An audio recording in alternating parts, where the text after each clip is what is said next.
1-2, 1-2, 1-2. Γεια σας αλεπούδες.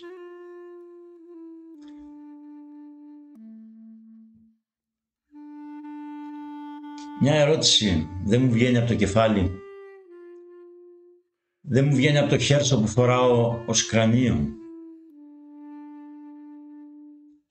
Πατέρα Παναγιώτη, ήσουν δάσκαλος σε ένα σχολείο με 2 πόστα. Ένα για σένα και ένα για τη γυναίκα σου που ζει σήμερα. Είπες, παρένθεση ανοιχτή, και άκουσα, παρένθεση κλειστή, ότι ο άνθρωπος πεθαίνει, αλλά υπάρχει ζωή εκεί πάνω. Και ήσουν ιερέας. Άρα είσαι μαζί με το Θεό.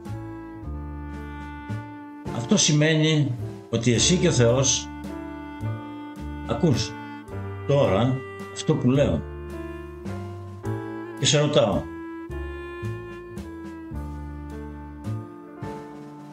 μπορείς να δώσεις σήμα στη γυναίκα σου ή και ίσως στον Πασχάλη, τον γιο σου, που είναι σήμερα θεολόγος.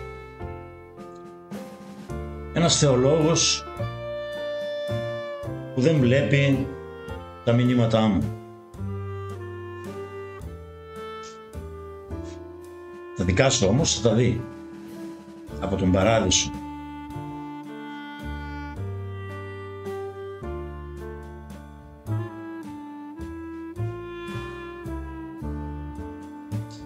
Λοιπόν,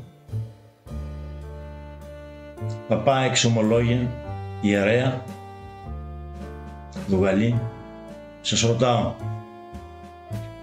το 1971 και το 1972 ήμουν στη δεύτερη και στην τρίτη δημοτικού. Ένα παιδί, ήμουν 6 και 7 ετών. Γιατί ήμουν φυλακή? Θέλω να πω,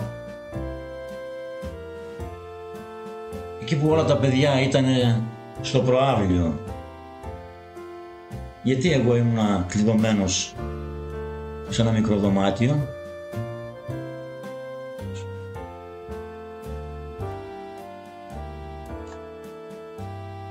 Σε παρακαλώ, Άγιε, Ιερέ, Εξομολόγε, Ιερέα Παναγιώτη Δουγαλή, δώσε μου μια απάντηση. Γιατί τα 2 χειρότερα χρόνια στη ζωή μου?